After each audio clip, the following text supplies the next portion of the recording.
72편 1절부터 20절입니다.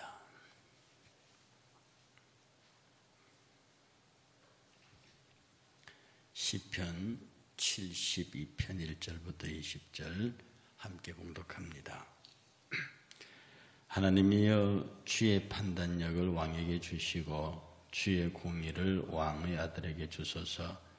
그가 주의 백성을 공의로 재판하며 주의 가난한 자를 정의로 재판하리니, 의로 말미암아 산들이 백성에게 평강을 주며 작은 산들도 그리하리로다. 그가 가난한 백성의 억울함을 풀어주며 궁핍한 자의 자손을 구원하며 압박하는 자를 꺾으리로다.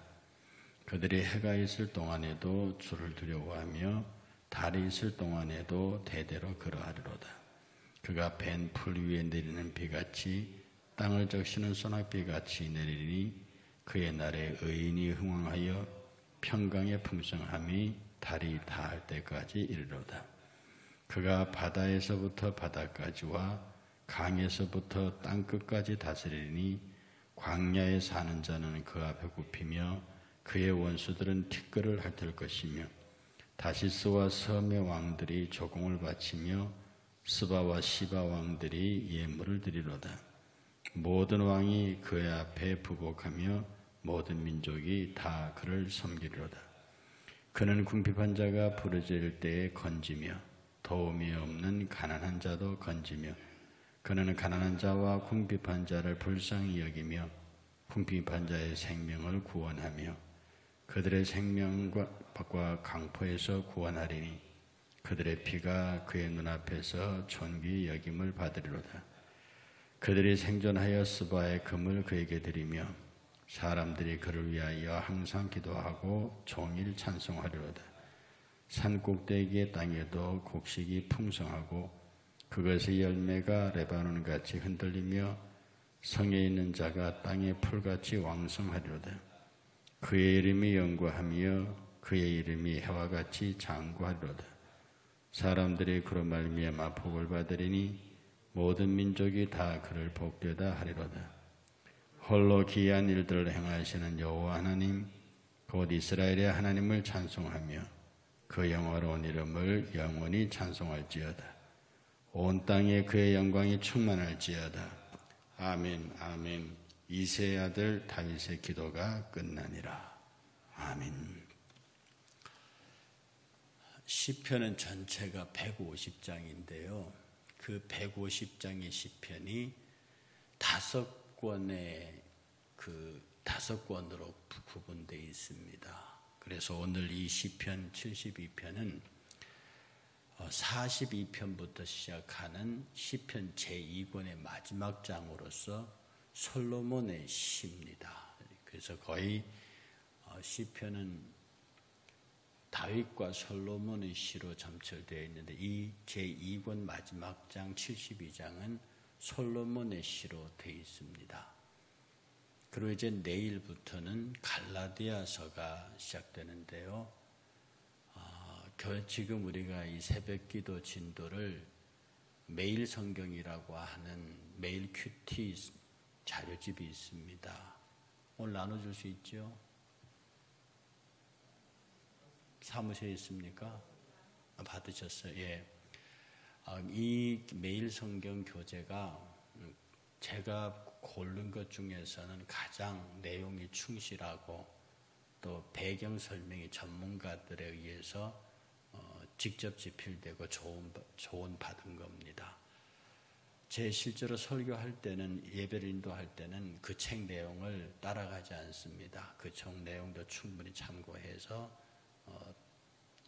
제가 갖고 있는 걸 포함해서 하지만, 여러분들이 그 책을 갖고 집에서 특히 옆에 설명해 놓은 부분들을 따라가시면 굉장히 유익할 것이다. 그래서 실제로 여러분들이 이 해놓은 부분들을 잘 보시고 따라오시면 좋겠고, 사실 오늘 저녁 4시에 제가 그 백신 2차 접종일입니다. 그래서 내일 새벽을 나올지 못 나올지는 모르겠는데, 내일 아침부터는 갈라디아서 1장을 시작합니다. 여러분들께서 차근차근 읽으시고 따라오시면, 그리고 여기 미리 나눠드린 매일 성경을 충분히 읽으시고 또 아침에 저 인도를 따라오시면 누구보다도 성경 공부도 되고 또 은혜도 나눌 수 있는 그런 좋은 교재입니다.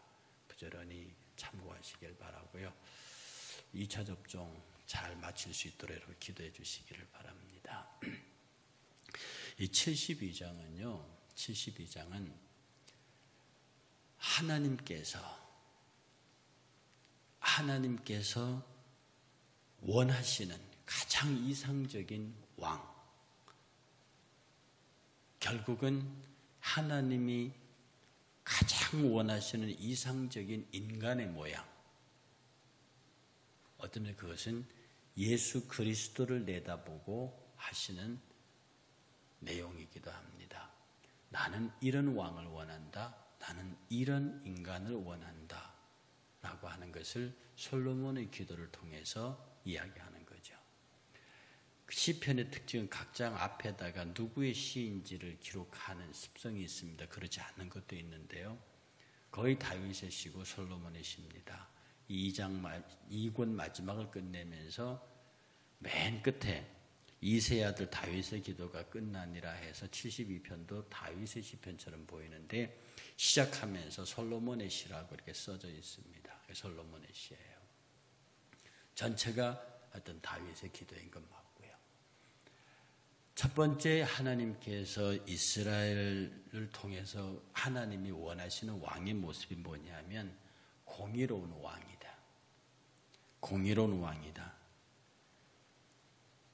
가난한 이 주의 백성을 공의로 재판하며 가난한 자를 정의로 재판하리니 의로 말미암아 산들이 백성들에게 평강을 주고 작은 산도 그리한다. 공의로 대하라, 공의로 판단하라. 다시 말씀드리지만 이 의가 예수 그리스도 십자가입니다. 선이 하나님의 뜻이요, 그 선하신 하나님의 뜻이 하나님의 행동으로 옮기신 것을 의라고 말했고요. 그 의가 모든 백성에게, 모든 인간에게 적용되도록 나타날 때 그걸 공의라고 그럽니다. 이 우주 만물 가운데, 인간의 역사 가운데 나타나신 하나님의 선한 행동들, 그런 것이 공인데요, 판결을 굽게 하지 않고 가난하고 소외된 자들을 억울하게 하지 않고 힘들고 고통스러운 자들에게 더 고통을 짐주지 않는 그런 왕. 저와 여러분들이 신앙생활을 하면서 우리 주변의 사람들에게, 제가 늘 말씀드리듯이 우리는 왕의 신분으로 삽니다. 내 주변에, 내 손에 닿는 모든 피조물들이 다 나의 다스림을 받는 피조물들, 백성들이에요.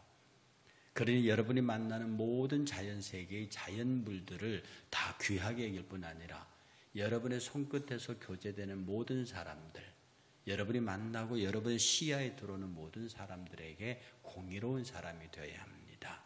그 공의로운 사람이 된다는 뜻은 하나님께서 예수 그리스도를 통해서 이 땅에 편만하게 하신 예수의 마음, 예수의 사랑, 이런 것들을 하나하나 심어가는 그런 사람, 그런 선한 통치자. 우리는 만물의 왕입니다. 모든 자연세계의 자연물들에게도 그런 마음을 가지고 우리가 만나는 모든 사람들에게도 예수 그리스도의 마음, 예수 그리스도의 사랑, 예수 그리스도의 은혜를 계속 나누어주는 그런 사람, 그런 왕이 되기를 하나님이 원하신다 하는 사실입니다. 두 번째, 하나님이 원하시는 것은요, 평강이 풍성한 사람이요. 거기 7절에 그날의 의인이 흥왕하며 평강의 풍성함이 달할 때까지 이르리로다. 이게 무궁하게 계속된다는 뜻이거든요. 평강의 풍성함, 기쁨의 풍성함, 설명할 수 없는 감동의 풍성함, 이런 것들이 있는 사람, 이런 것들이 있는 통치자, 이런 것들이 있는 인간의 모습을 원한다는 겁니다. 사실은 사람의 마음에게서의 감동이 없으면, 무엇을 보고 느끼는 감동이 없으면 그 로봇이지요. 사람이 어떤 것들을 접하거나 듣거나 할 적에 감동을 느낄 때, 특별히 선한 감동, 평강의 감동이 풍성한 사람, 어떤 똑같은 것을 보아도, 그 똑같은 일을 보아도 아름답고 귀한 것을 얘기하는 사람. 왕이요, 어떤 신하투를 불렀습니다. 너는 가서 우리나라의 꽃들에 대해서 연구해 와라. 그래서 그 신하에게는 꽃을 연구해서 보고할 것을 명령했고요. 또 어떤 신하에게 너는 우리나라의 풀에 관해서 연구해라. 그 두 신하를 보냈습니다. 1년 뒤에 그들이 돌아와서 보고합니다. 꽃을 연구하도록 명령받은 신하는요, 왕이요, 우리나라는 완전히 꽃밭입니다. 어떻게 이렇게 많은 꽃들이 있고, 저도 꽃에 관심은 있었습니다만 듣도 보도 못한 들풀로부터 시작해서 그렇게 아름다운 꽃들이 우리나라에 지천에 열려 있습니다. 이렇게 자신의 나라를 꽃의 나라로 보고했습니다. 그런데 풀에 대해서 연구하라고 한 그 신한 돌아와서요, 왕이요, 우리나라 완전히 잡초 덩어리입니다. 완전히 잡초들로 풍성합니다. 이름 모를 풀도부터 웬 풀들이 많은지요. 똑같은 나라의 내용을 1년 동안 연구한 사람의 보고에서 똑같은 것을 보았을 텐데, 어떤 사람은 잡초의 나라라고, 어떤 사람은 꽃의 나라라고 보고합니다. 우리가 하나님의 백성으로 살면서 무엇을 보느냐는 굉장히 중요한 거예요. 하나님께서는 평강을 보아라. 너의 마음을 기쁘게 하는 것, 너의 마음을 행복하게 하는 것, 너의 마음을 즐겁게 하는 것, 곧 그것은 타인의 마음도 행복하고 즐겁고 기쁘게 할 것이다. 그래서 그 일로 인하여 웃어야 하고, 그 일로 인해서 행복해야 되고, 그 일로 인해서 다정해야 하겠다. 이 평강의 풍성함이 있는 왕, 그런 사람. 여러분, 악한 것은 보지 않는 것이 좋습니다. 애써 그것에 시선을 둘 필요가 없는 거지요. 그런데 애써 그것에 시선을 두려고 하는 사람이 있습니다. 남의 허물을 찾으려고 하고, 여러분이 기도하기를, 하나님, 나는 이 나라의 꽃만 보게 하십시오. 꽃만 다 보아도 없을 시간에 허물 많은 것들을 보아서, 우리의 살아갈 인생들이 그렇게, 인생의 시간이 그렇게 많이 남지도 않았는데, 귀하고 사랑하고 축복될 것만 보고 말해도 시간이 모자르겠는데, 하나님 앞에서 하나님 기쁨의 풍성한, 평강의 풍성한 그런 삶을 살게 해달라고 기도하는 저와 여러분이 되기를 축복합니다. 그 다음에요, 이 솔로몬은 뭐라고 말했냐면 11절에 모든 왕이 그의 앞에 부복하며 모든 민족이 다 그를 섬기리로다. 섬김을 받는 왕이 되라는 뜻입니다. 솔로몬은 그야말로 가장 넓은 제국을 만들었고요, 주변의 모든 나라들로부터 그의 지혜를 듣기 위해서 지혜자들이 몰려들 만큼 그는 명성 높은 왕이었습니다. 우리가 섬기잖아요. 우리가 정말 앞에서 풍성한 평강으로 섬기잖아요. 하나님의 의의 왕으로, 하나님의 공의로우심을 드러내는 그런 사람으로 살잖아요.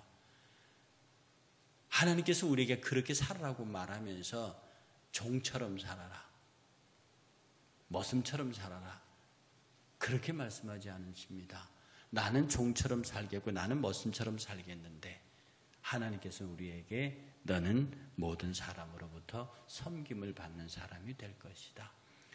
섬김을 받는 사람, 곧 사랑받는 사람, 모든 사람으로부터 사랑받는 사람, 존귀하게 여김을 받는 사람. 우리 그리스도인들은요, 개개인과 집단, 교회 전체와 개개인의 성도는요, 세상으로부터 섬김을 받는, 즉 존귀함을 받는, 귀하게 여김을 받는 사람이 되어야 합니다. 여러분의 집에서 손주들, 아들, 딸들, 그들을 우리가 바라볼 때 귀하잖아요. 그들의 허물에도 불구하고 하나님께서는 우리가 세상 사람들에게로부터 존경받기를 원합니다. 귀히 여김을 받기를 원합니다. 보통 누가 귀히 여김을 받습니까? 누가 존경함을 받습니까? 많은 사람에게 웃음을 주고 즐거움을 주고 감사를 주고 평안함을 주는 사람, 그런 사람이 존귀함을 받습니다. 어떤 부분을 책망할 때는 무섭고 강하게 책망하기지요. 그러나 그 강하고 강한 책망이 듣는 자에게 저 사람이 사랑을 가지고 나를 위한 진정한 마음을 가지고 나를 저렇게 험하게 야단친다고 했을 때 그 야단침마저도 그에게는 감사함이 되는 겁니다. 그래서 우리는 모든 사람들에게 다정하고 공의를 베풀고 평강에 풍성한 사람으로 나오면서 동시에 그들로부터 사랑받는 사람, 존귀하게 여김을 받는 사람, 그런 교회가 되기를 우리 하나님께서는 원하는 모습이라는 겁니다. 또 하나가 뭐냐 하면 복받는 사람입니다. 17절에 그의 이름이 영구하며 그의 이름이 해와 같이 장구하리니 사람들이 다 그로 말미암아 복을 받으리니 모든 민족이 다 그를 복되다 하리라. 여러분을 통해서 복을 받아가야 하고요. 그 복받은 사람들이 여러분을 향하여 말하기를 당신은 복이 있습니다 라고 말하게 한다는 것이죠. 우리는 세상을 향하여 끝없이 공급하는 사람들입니다. 교회는, 그리스도인은 세상을 향하여 끝없이 생명을 공급하는 사람들입니다. 내 희생과 아픔을 감당하고요. 내 희생과 아픔을 감당하고 끊임없이 나의 것을, 아니 그리스도의 것을 나를 통하여 내보내는 사람들입니다. 그러니 교회와 성도를 만나는 사람들은 복이 있는 사람입니다. 왜냐하면 우리가 복된 사람이기 때문에 그렇습니다. 그러니 여러분이 마음 심중으로라도 여러분이 피해자의 의식을 갖고 있으면 안 됩니다. 피해자 코스프레 해서도 안 됩니다. 우리는 피해자가 아닙니다. 예수 믿는 사람은 선택받은 사람이고요. 예수 믿는 사람은 사랑받도록 규정된 하나님의 작품들입니다. 그러므로 성도들의 마음속에는요, 내가 항상 기뻐하라고 하는 그 말씀이 유효한 것은 주의 선택으로부터 하나님의 자녀라 불림을 받았을 때 이미 우리의 마음속에는 평강이 작동하도록 구조되어 있습니다. 그러니 항상 기뻐하라 하시는 거죠. 그런데 그 항상 기쁨을 빼앗아가는 게 무엇입니까? 항상 기뻐하라, 쉬지 말고 기도하라, 범사에 감사하라는 그 기도와 감사와 기쁨을 빼앗아가는 것이 무엇입니까? 내가 선한 왕의 통치, 선한 왕의 역할을 포기할 때 그렇습니다. 내가 정말 그리스도를 살기를 포기하고 세상과 짝하여 살고자 할 때 찾아오는 손님은 근심과 염려와 걱정입니다. 너희는 마음에 근심하지 말라, 하나님을 믿으니 또 나를 믿으라, 그렇게 말했는데도 우리는 근심을 껴안고 삽니다. 왜? 사탄이 나와 하나님 사이에 끼어들어서 하나님의 평강이 내게 이르지 못하도록, 내가 선한 왕의 역할을, 선한 그리스도의 역할을 못하도록 나를 방해하기 때문에 그렇습니다. 세상은 다 나를 통하여 복을 받을 것입니다. 나는 세상의 축복의 통로입니다. 나를 만나는 모든 사람의 축복의 통로입니다. 나를 통하여 내 가족들이 복을 받기를 원합니다. 나를 통하여 내 친구들이 복을 받기를 원합니다. 나를 통하여 내가 알지 못하는 이 땅의 백성들이 복을 받기를 원합니다. 나는 그를 위해서 기도할 것이고, 나는 그들을 위해서 복음을 전할 것이고, 나는 그들을 위해서 빛과 소금처럼 그렇게 살아갈 수 있다. 이 고백이 그리스도인의 고백입니다. 그런 사람은 세상으로부터 존경받을 뿐만 아니라 세상이 우리를 향하여 당신들은 복된 사람들입니다, 성도들입니다 라고 말한다는 거죠. 성도는 우리가 붙인 이름이 아닙니다. 성도 하는데 그 거룩한 사람이란 뜻은 교회가 성도에게, 성도가 교회에게 붙인 이름이 아니고, 안디옥 성도들이 하도 예수를 잘 믿으니까 주변의 안디옥 사람들이 저 사람들이 성도야, 세상 사람들이 안디옥 교회 교인들을 향해서 붙여진 이름이 성도입니다. 저 사람들 예수쟁이야, 저 사람들이 거룩한 사람들이래. 그들이 보기에 그렇게 보였다는 뜻입니다. 그러니 우리끼리 성도가 아니라 세상이, 일산 주변의 사람들이 일산교회 성도들을 보고 저 사람들이 성도야, 예수는 저렇게 믿어야 돼 라고 하는 그런 칭송, 뭐든 할 수 있도록 그런 복이 우리에게서 나가는 그런 은혜가 있기를 원하고, 그리고 마지막에 18절에 홀로 기이한 일들을 행하시는 여호와 하나님 곧 이스라엘 하나님을 찬송하며 그 영화로운 이름을 영원히 찬송할지어다. 온 땅에 그의 영광이 충만할지어다. 아멘. 아멘. 찬송이, 경배가 살아있는 성도의 모습. 어떻게 풍성한 평강의 삶이든지 공의로운 삶 뭐든지 다 아울러서 마지막으로 귀결하는 것은 그를 향한 찬양과 경배, 감사드림이 참된 하나님이 원하시는 왕의 모습, 참으로 하나님이 원하시는 인간의 모습, 당신의 피조물의 모습이란 뜻입니다. 그러니 여러분, 우리들의 마음속에요 늘 분노가 찾아옵니다. 이어지랬던 분노가 찾아오고 서운함이 찾아오고 답답함이 찾아오고 미움이 찾아옵니다. 그것은 우리가 감정을 가진 인간인 이상 어쩔 수 없는 것이고요. 사람과 사람을 관계해서 사는 한 그건 어쩔 수 없는 겁니다. 그때 그것을 내가 받아들여서 그것과 결합하는 순간에 나는 상해요. 내 몸이 상하고 내 영이 상합니다. 그러나 그런 환경 속에서 오늘 이 말씀에 의해서 과감하게 나는 평강에 풍성한 사람이에요. 나는 공의로운 사람이고 모든 사람이 나를 통하여 복을 받을 것이다. 이런 생각, 이런 부정적인 생각, 이런 나쁜 생각들이 나와 하나님의 사이를 차단할 것이니 내가 이것을 밀어내고 오직 내 전체적인 삶을 통해서 우리 하나님만 영광을 받으시옵소서. 이 세상의 악하고 더럽고 부정적인 생각을 끊어낼 수 있는 유일한 길은 내가 하나님 앞에 축복의 통로로서 하나님을 경배하고 찬양하는 자의 모습으로 나올 때 그것은 자연적으로 끊어지고, 그렇지 아니할 때는 자연적으로 세상과 연결되는 그런 구조를 갖고 있습니다. 이 새벽제단이 늘 세상의 것들을 끊어내고 하나님과 연결되기를 원하는 하루의 시작이기를 바라서 여러분, 이 새벽제단이 저와 여러분들에게 복이 있기를 바랍니다. 하나님이 기뻐하시는 사람, 하나님을 참으로 사랑하는 사람, 하나님이 축복하실 수밖에 없는 하나님의 왕, 우리 모두 이런 삶을 살아가는 저와 여러분이 되시기를 주의 이름으로 축복합니다.